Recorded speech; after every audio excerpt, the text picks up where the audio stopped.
One of the most important things for patients when they come into the clinic is getting a clear diagnosis of what the problem is, as well as understanding why they have this problem in the first place.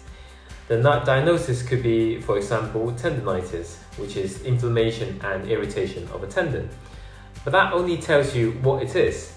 Then we need to find out why it is there. The why could be far away from the injury itself. There's a principle called the Pareto Principle, meaning that in clinic we need to spend at least 20% of the time treating the symptoms, but 80% of the time focusing on finding out why you have the symptoms in the first place. For example, patella tendinitis is a very common injury. This is the inflammation of the tendon just below the kneecap. In clinic, we will first deal with the inflammation and the pain, which involves looking at the joint, the muscles around the knee. But later on in the process, we will start to look into and investigate why the problem happened in the first place.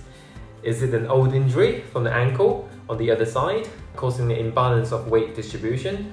Or is it because the hip isn't able to extend and stretch out behind you when you're walking, therefore putting more load onto the tendon? During our walking gait, we need full access to all variety of motion in order to walk properly. Muscles all over our body need to engage and disengage at the same time in order for us to move forward. When there's a weak link somewhere, it will often cause a compensation elsewhere in the body and eventually causing pain and conditions such as tendinitis. In clinic, that is what we're focusing most of the time. Not just treating the what, but also treating and asking the question, why?